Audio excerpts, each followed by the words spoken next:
So I'm Sarah. I do work here.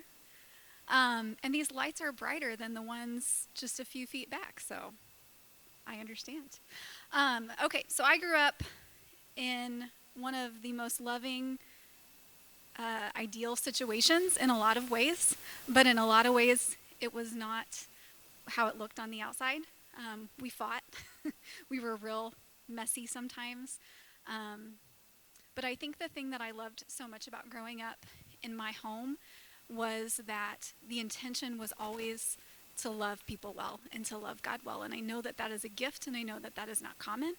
And I hope to pass that on to our children. So I was born to Charlie and Missy in a little tiny community to two really overprotective big brothers. I was 9 and 11 years younger than them, so that was an interesting, dynamic, and it's been fun to get to be friends with them in our adult years. I happened to be real sick as a baby, and so I grew up, like I said, our community was really small, excuse me, and it was like Cheers, everybody knew your name. Well, when you're the pastor's kid, everybody knows your name, and when you're the pastor's kid who was like real sick, everybody knows your name. And I hated it because I was the miracle baby all the time. And it just drove me crazy. It was all this like attention that I didn't want. And so I think I was constantly trying to redefine myself and figure out who I was outside of that identity. I met Luke when I was a sophomore in high school, which seems crazy.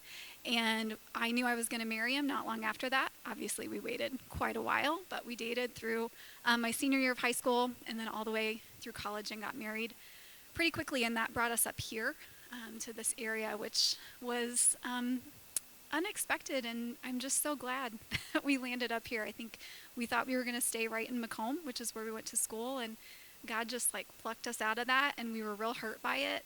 And I'm so glad he did. I'm so glad he took us out of a community where I don't think we would be the people we are today. So isn't it funny how God hurts you a little bit to make you better?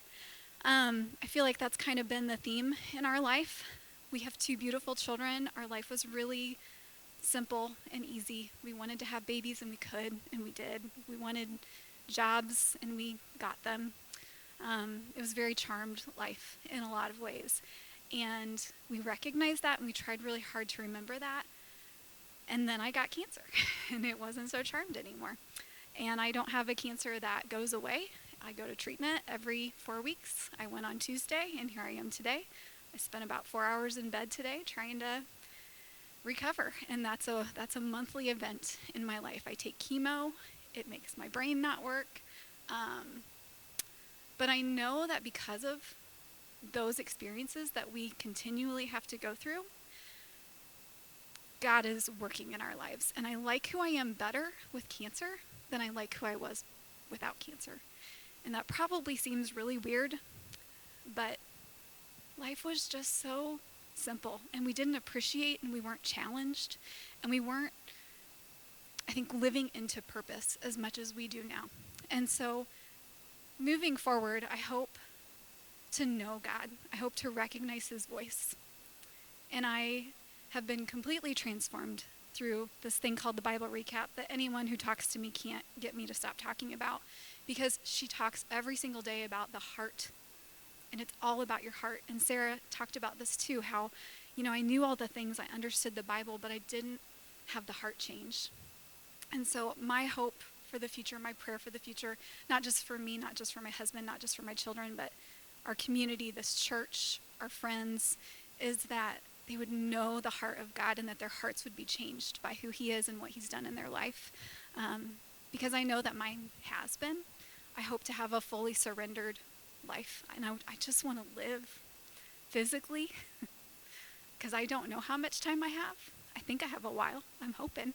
But I want to live the way he wants me to, and I think I sometimes shy away from that. But that's one of the reasons I'm saying yes to Manthano, is it's uncomfortable, and I know that he has more. So that is me.